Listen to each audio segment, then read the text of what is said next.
Say that, but I reckon that Mbop probably brought in 10 times the money that Odelay did. Yeah, yeah. And It was a fucking huge song. I It was was gonna say in huge. the first year of existence, probably more money than Paul's Boutique when you can.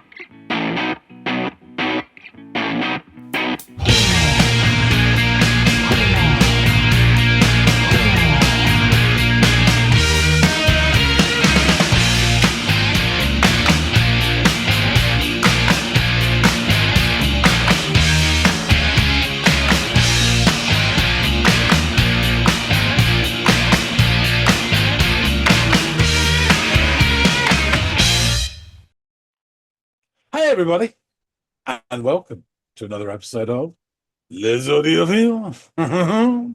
I'm John, he's Andy. Just waking up in the morning, gotta thank God. I don't know, but today seems kind of odd.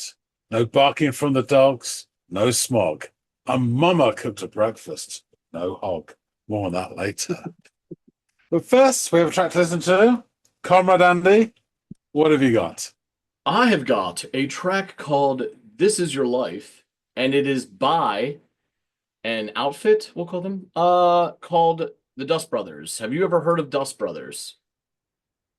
Yeah, I've got the handheld, aren't they? And Yeah, really exactly. good for inside cars and all that. Yeah, perfect. Dustbusters, did you say? Yeah, Um, no, Ghostbuster. oh, It's right. bastardizing this. Yeah. So yes, the Dust Brothers, and the track is "This Is Your Life." Okay, Let me know what you think. will do. And you open the door and you step inside. We're inside our hearts. Now imagine your pain is a white ball of healing light. That's right, your pain, the pain itself, is a white ball of healing light. Hasn't started yet, but yeah. So you start this sample, and then comes that sampled vocal. Sorry, and then comes the instrumental sample, and it just now, just for like 5 seconds, it reminded me of the Dirt Chamber Sessions Prodigy. They did all those samples. Really nice album that was. All different sort of bits and pieces. Light hip hop in there with like pistols and loads of other stuff. Interesting. I don't think so.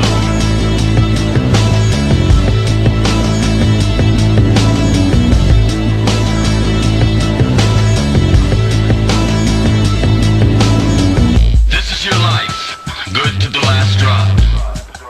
Doesn't get any better than this. This is your life, and it's ending 1 minute at a time. This isn't a seminar, this isn't a weekend retreat. We are the all singing, all dancing crap of the world. Fight Club. Should have recognised it. Ah, that's Mr. Durden speaking there. Mr. Pitt. Yes, interesting. I vaguely remember this, but yeah. Where you are now, you can't even imagine what the bottom will be like. Only after disaster can we be resurrected. It's only after you've lost everything that you're free to do anything. Nothing is static. Everything is evolving. Everything is falling apart. This is your life. This is your life. This is your life. This is your life. It doesn't get any better than this. This is your life. This is your life. This is your life. This is your life. And it's ending 1 minute at a time. You are not a beautiful and unique snowflake. You are the same decaying organic matter as everything else. We are That line about Snowflake, I seem to be saying that at work nearly every other week. um, this sort of manifesto type speech, really interesting because I'm struck now listening to it by the similarities between this and the anti-capitalist choose life speech in Train Spotting. Yeah, really interesting. They're very different writers though, Welsh and Paul Hudnick. But yeah, there's just similar things going on. Yeah, interesting. all part of the same compost heap. We are the all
Welcome to Fight Club.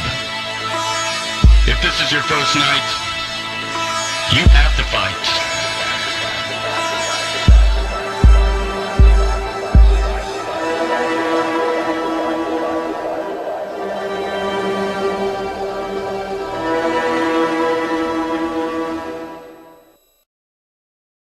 Yes, got it. Yeah, it's interesting. There's all those little sound effects, those bells chime. I wonder if it was doorbell chimes, and they kind of seemed to be. I don't know if it was just the ambient sort of thing, but they seemed like they were sliding off pitch slightly. So that idea of ringing the doorbell and nobody's home. And then towards the end, when he's doing his Welcome to Fight Club, you have to fight. You know, it's your first time. There's a kind of like sitar-y type noise, which again is interesting because it kind of reminded me of the buzzing of a faulty strip light, which again is used cinematically, indicating that something's wrong mentally. There's like, you know, buzzing of a strip light. Interesting. I mean, musically, I think it's all right. Nothing outstanding, but as a piece, it's definitely worth noticing. Yeah, we need to find out a bit more about this and the Duster Brothers. It rings several bells. It's got something to do with the Chemical Brothers, I'm sure of it. Anyway, we find out more. Let's go back and chat up with Andy. All right, John. This is your life. Tell me what you thought of it. Well, first off, you probably won't be aware, but This Is Your Life was a very, very, very long-running TV show. I don't know, maybe 50s, 60s, definitely the 70s. It was one of my mum's favorite shows, and I fucking hated it. And the premise was this giant gurning Irishman called Eamon Andrews, who looked like a giant grinning potato, and he would accost celebrities, though some were famous. Sometimes poorly disguised, sometimes he would just step out, like Jack the fucking Ripper. And he would accost them with this big giant red book with gold lettering on it. It would say, Engelbert Humperdinck, this is your life. And then the brass section would do this riff. And then you'd hear it 58 times in a fucking half-hour program. It was awful. And then they go to the studio, and you would have assorted members of his family of said celebrity who he probably hadn't seen or divorced or isolated or whatever, and they all probably hated him anyway. And friends from school that he didn't keep in touch with, and Auntie Gina who's emigrated to Australia just to get away from the fucker.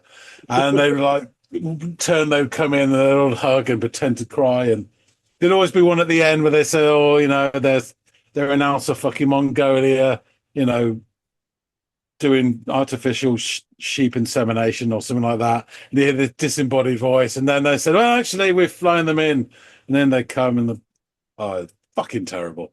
Anyway, this wasn't that, thank God. Oh, But I did have flashbacks. But anyway, so thanks for that. But there you go. So, Dust Brothers did ring some bells, but I'm not quite sure where, but I'll get into that.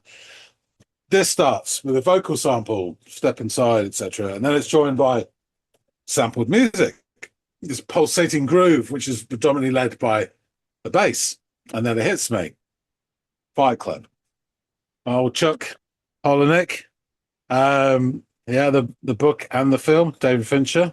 Love the book. Enjoyed the film. It's a good film. I'm being a bit twatty. It's a good film. It's just the book's much better. But then some things. Is the case. When you visualize and actually cement visions on the screen, it becomes one person's vision, which you then have to buy into rather than your own vision. So it's really tricky, and particularly books like that. But yeah, so this we're the all singing, all dancing crap of the world. Which is a line which runs throughout the book and not so much in the film. But yeah, this becomes a sort of manifesto track, as it were.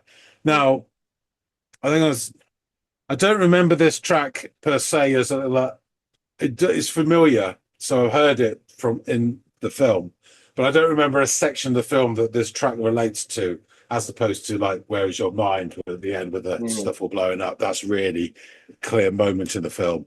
But this has a sort of overall general feel. And in terms of the monologue that's coming along, again, there's a few different bits of the film that they've taken from to make up this whole track. It's not one whole single monologue, although it feels like it quite often.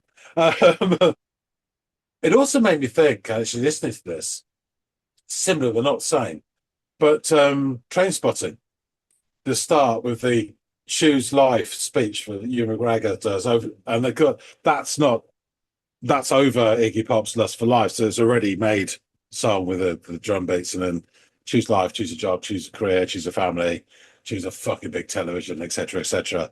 But that's great. Again, it's this sort of quite iconic anti-capitalist rant, which you get whole posters of it, which you then put on your student bedsit wall.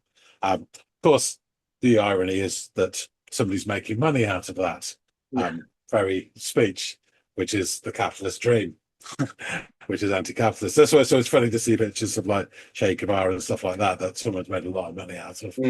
But anyway, so yeah, it's just the similarities, between the two.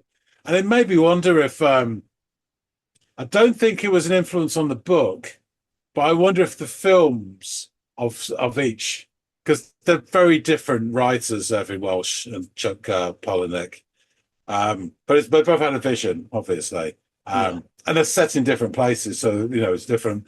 But the films, Danny Boyle and David Fincher, I wonder if the Train Spotting at all influenced in some way parts of the Fight Club and the way it was presented. It's very dynamic, Train Spotting, and it was a real, shot at the shot in the arm, as it were, for particularly British cinema industry. So yeah, it just made me think. That's all. So throughout this track, there are certain proclamations made through the monologue. Too many to mention or write down, but I've got a few of them, and some of them are really well known. You're not your bank account, you're not the clothes you wear, or the contents of your wallet, your bowel cancer, your grand latte, your car you drive. Oh, you're not your fucking car keys, which I don't think a Brit would say that. They'd be too embarrassing. They'd just say trousers. They certainly wouldn't say chinos either. They might say jeans. But yeah, and Deliver Me from Swedish Furniture is a particular one, a favourite of mine. Yeah. So it's great. So, and then there's this repetition: "This is your life. This is your life. This is your life." Doesn't get any better than this. This is your life. This is your life. This is your life. It's ending 1 minute at a time. Yeah, which it certainly is. So, it's musically, the sample structure is very, what I said, push and pull. There's a stuttering percussion to this. The bass sample's really familiar to me. I feel I know it from somewhere, maybe not the original source, but perhaps in another sample, or perhaps it's almost so much so it's like a generic sound. But it reminded me of the Dirt Chamber sessions, which Liam from the Prodigy put together, all these like sample tracks, which were mashups of various 5 or 6 or 7 songs within one track, and styles as well. So you get a bit of like Britpop, punk, country, loads of hip hop as well. And that's really interesting stuff. Great album. So yeah, you got little bits of that just remind me of me. And I really enjoyed, and there's a bit in this which I don't know if it's my mind making these leaps that aren't really there. But there's these chiming bells that I think reminded me of doorbell chimes. And to my mind, which again, this may not have really happened, but it seemed to me like they were slightly sliding off pitch, which makes it even more wonky. And it's that thing of sort of ringing the doorbell and nobody's at home, which again alludes to mental health. And another thing on that is towards the end, there's a sitar kind of sound, which goes very sort of wonky and crackly, and it circles around as Mr. Pitt welcomes you to the Fight Club. And that reminded me of a buzzing, faulty light strip, which again is a shortcut for someone who's not enjoying the best of mental health. It's just like an instant thing, which is great. You know, if that was intentional, that is fantastic. Um, Again, I don't know if I'm imagining this or not, but it seemed to me that the vocals, I must be imagining this, but it seemed to me that the vocals became clearer and clearer that they were Tyler Durden, Brad Pitt, as you went through the song. Definitely by the end is, I don't know if there was some sort of filter or something on the vocals, you know, it was really clear that it was him towards the end of it. So, but yeah, overall, really enjoyed the song. It's nice to listen to it again, and I believe I've heard bits of it before, probably during the film.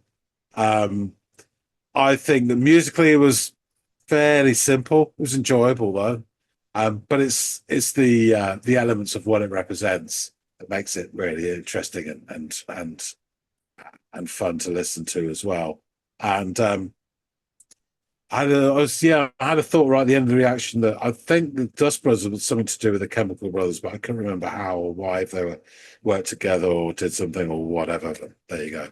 Yeah. That was one of the things that reminded me. But yeah, overall enjoyed this. It was it was decent. As I say, not special in terms of music, but especially in terms of context. Sure. Yeah, no. So yeah, we'll touch on the Chemical Brothers thing a little bit later as I go through my notes here, because you are right there that there's a reason for lights to be going off in your head there on that one. Two, for me, the repetitive, sort of the repetitive nature of it, which I know you're no, that's not something you shy away from. You enjoy it and embrace it all the time. For me, that coupled with this this speech, like you said, this mantra, all that for me couples so well to make it the perfect gym song. Like I'll play this thing 2-3 times in a row, and it's just enough to like galvanize you and get you up and motivate you. So especially if you agree with some of the stuff that is being espoused by Pitt's character in this track in the film. So yeah, that always works out for me. Great gym song. The other thing that I wanted to mention was that sometimes when we're bringing songs together, I try to like make a couple songs together that make sense to give to you in a day. So where there's like a motif or something here, which is wildly pretentious, but hey, if it's there, I'll do it.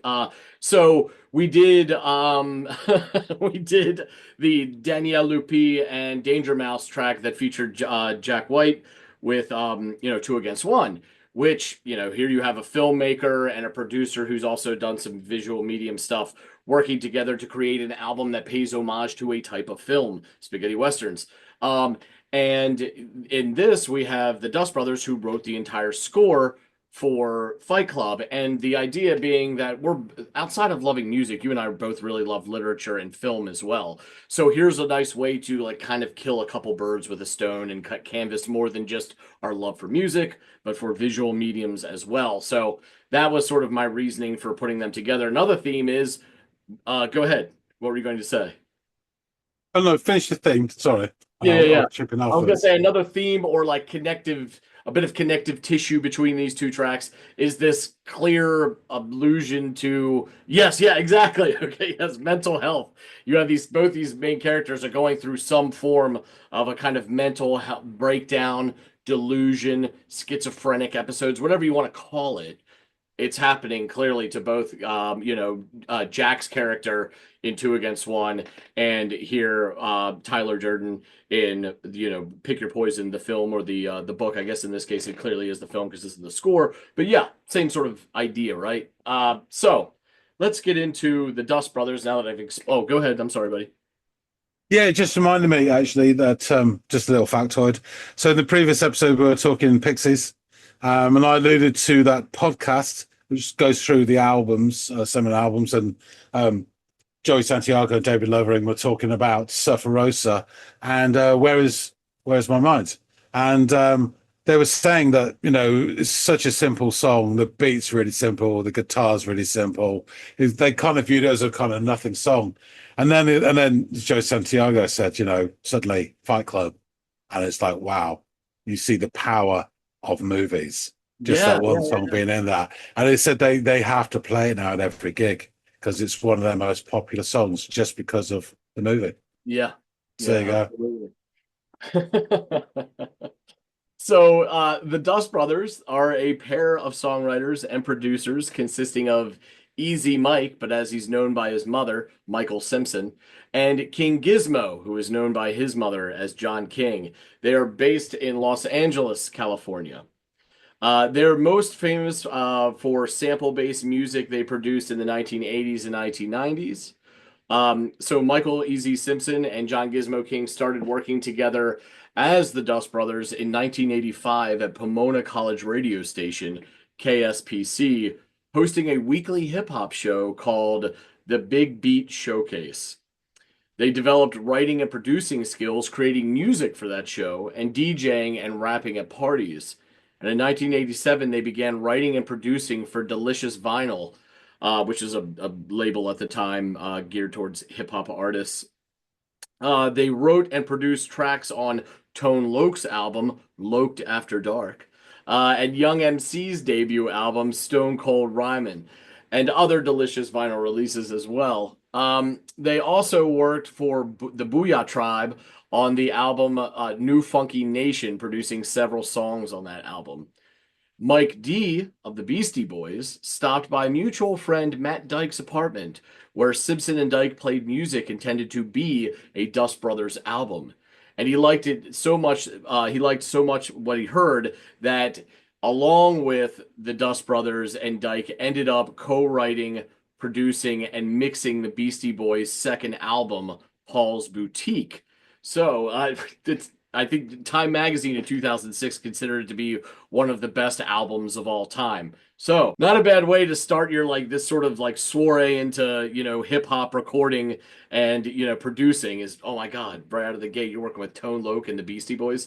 And then just not even a decade later, 6, 7 years later, Beck had Dust Brothers produce his album Odelay, released in 1996. The album spawned the hits Where It's At, Devil's Haircut, New Pollution, Jackass. You and I both know that. Probably a lot of folks out there do. Great album. In 1995, the Dust Brothers co-produced Motley Crue frontman Vince Neil's second solo album, Carved in Stone. Never heard it. And just interesting because they've got, why would I? Not a big Motley Crue guy, sorry to burst any bubbles out there. But what's interesting is, okay, so you've gone from hip hop to this indie guy who does different things, then makes it all his own. And now you're on to Vince Neil. Just really interesting and kind of, again, this sort of danger mouse approach to music. Like, whoever the artist is, I'll acclimate and work with them and we'll get the sound that they want and we'll make it work. And that's just hats off to them for their fluidity and being able to adjust and acclimate and work in different scenarios and genres. It's just really, really cool. But no resume is without a blemish here and there. 2 years later in 97, they produced a track with Korn called Kick the PA for the Spawn soundtrack and produced, get ready, the #1 hit Mbop by Hanson for their first major label album, Middle of Nowhere, and created a song on the #1 soundtrack for the Howard Stern film Private Parts named Tortured Men, featuring vocals by Stern. So yeah, you say that, but I reckon that Mbop probably brought in 10 times the money that Odelay did. Yeah. And, it was a fucking huge song. I was going to say, in the first year of existence, probably more money than Paul's Boutique when you consider it was years later. Yeah. And if you just say the first year of sales, I bet Mbop, because of like the minivan driving moms and all the kids that rode in those vans, all wanted it. Yeah, it's a shame, but it's probably true there. So the Dust Brothers also co-produced 3 songs on the Rolling Stones album Bridges to Babylon. The next year, the duo was approached by director David Fincher. What'd you say? What a shame. No shame. No shame. Yeah, you're right. You didn't say that for Mbop, but you saved it for fucking the Stones. That's hilarious. So anyway, yes, the next year the duo was approached by the director David Fincher to assemble the score for the film Fight Club, including This Is Your Life, a song featuring lines from the film, including a monologue by the character Tyler Durden, played by Brad Pitt. The same year also saw the Dust Brothers collaborate with James Samuel, aka Bullets, on the soundtrack for the film Muppets from Space, recording a cover version of the Earth, Wind and Fire song Shining Star. In 1999, the two collaborated with Carlos Santana and Eagle Eye Cherry on the track Wishing It Was, which appeared on Santana's multi-platinum album Supernatural.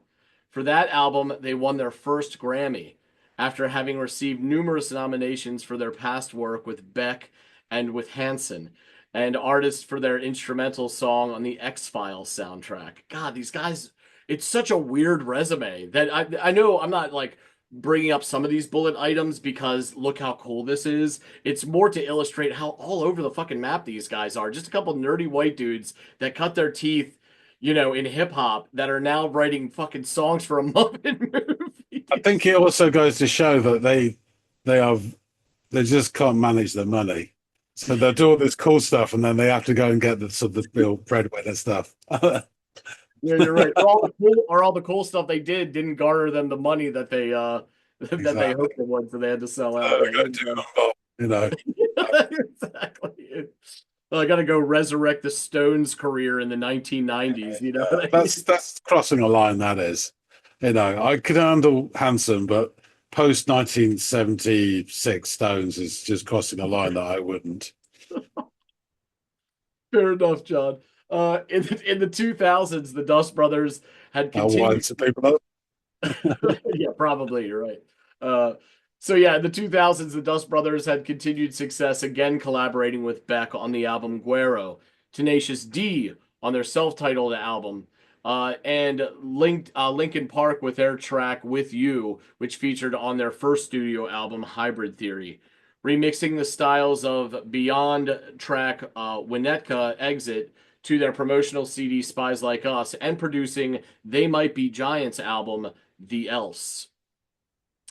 Interesting little factoid, the Dust Brothers name and trademark was used by British duo that eventually became the Chemical Brothers as they began their career. Used as an homage to the American group, they changed their name when they were unable to convince the Dust Brothers to sell the rights to the name.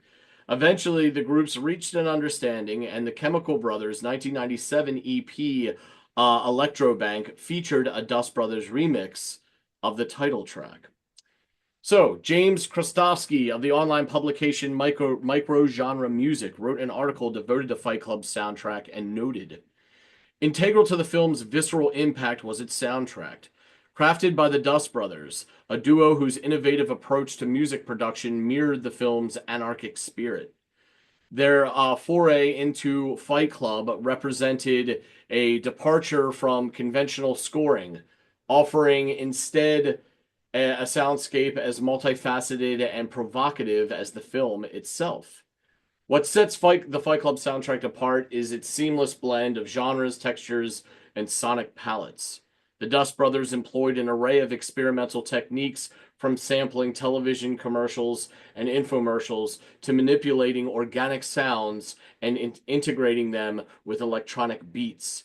This approach not only served to underscore the film's commentary on consumer culture, but also mirrored its chaotic energy and deep-seated tension. One of the most experimental aspects of the soundtrack is its use of non-musical elements to drive the narrative forward. The Dust Brothers crafted unique auditory experiences that blur the line between music and diegetic sound, creating a seamless auditory experience that pulls the viewer deeper into the film's universe.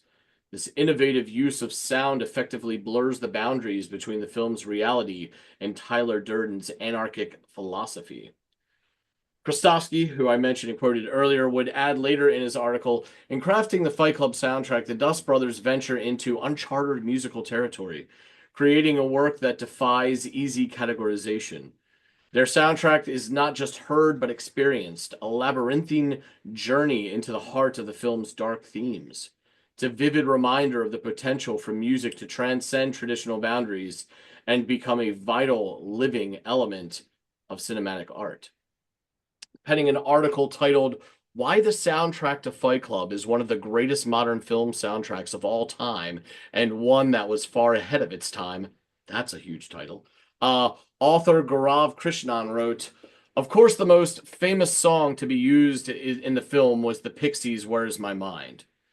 That plays in the last scene of the movie. However, the soundtrack itself, composed by the Dust Brothers, is an absolute masterpiece, which was undeniably years ahead of its time, and makes for an intriguing and immersive listening experience much akin to a concept album.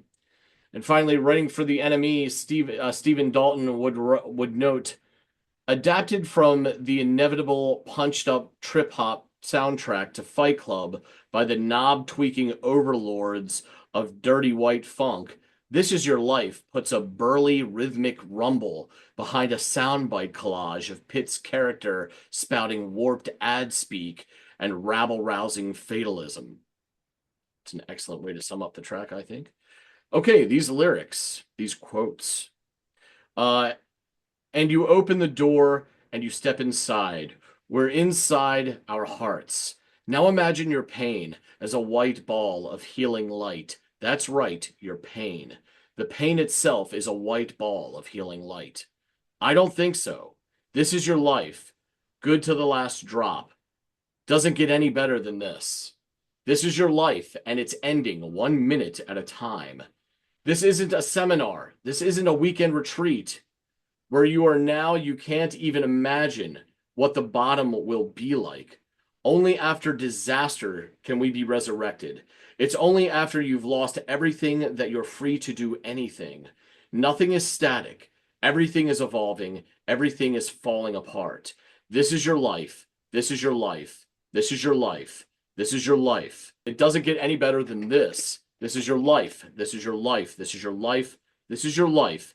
And it's ending 1 minute at a time.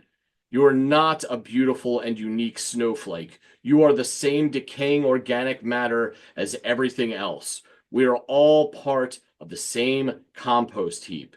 We are the all singing, all dancing crap of the world. You are not your bank account. You are not the clothes you wear. You are not the contents of your wallet. You are not your bowel cancer. You are not your grande latte. You are not the car you drive. You are not your fucking khakis. You have to give up.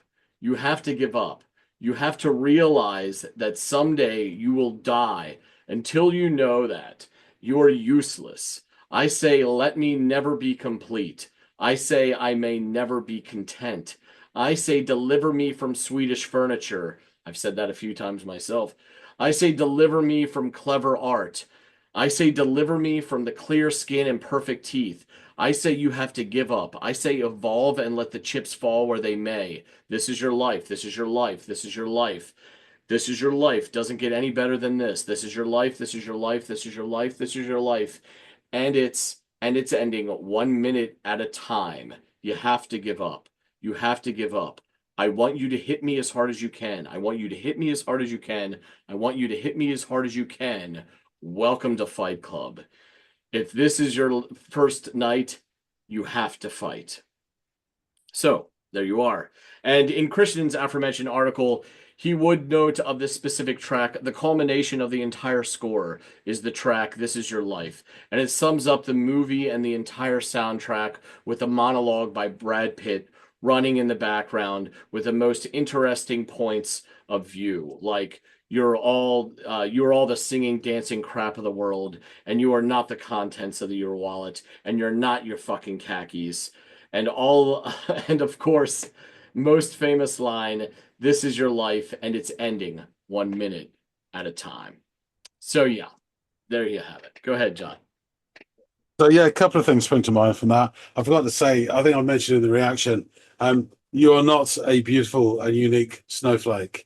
I think I must say that at least once a week at work to a couple of members of our team. Yeah, the other thing is, as you're listening to the whole monologue, the similarities, but also the differences to the aforementioned Choose Life speech from Trainspotting. it's almost like an anti-advertising slogan thing, the choose life thing. Whereas bits of this monologue sound like this is the introduction to a cult. Oh yeah. Very much brainwashing, Oh and yeah. it's brainwashing from a different perspective, but it's still that's what it feels like. Very Oh yeah. interesting. It's like an indoctrination ceremony or something like Yeah. that. Absolutely, absolutely. But it's still darkly humorous to me when I hear like some Yeah. of these lines spouted out. You know what I mean? So, great, man. Well, Definitely. good. I'm glad you gave the song a go, that you enjoyed it. We got to kind of talk a little bit about the book, the film, as well as we canvass this one. So, yeah, man, really appreciate your time, buddy. Yeah. Yeah, I loved it. It Excellent, was real excellent. fun. Real fun. Guys out there in the listening audience, please let us know your thoughts on the Dust Brothers, this track, or any of their other accomplishments and works, which there are many, and they're quite varied. Also, if there's any other tracks by any other artists that we should check out, or any other comments you want to get off your chest, drop them down in the comment field below. Just remember to be kind. That's all we ask for. The only price of admission. Also, speaking of things that are free, could you please like, share, and or subscribe? It doesn't cost you anything. It does help us over here at the channel. So thank you kindly for all that, and hopefully John and I will catch all y'all in growing numbers on the next installment of the Audiophiles. We'll see you later, guys.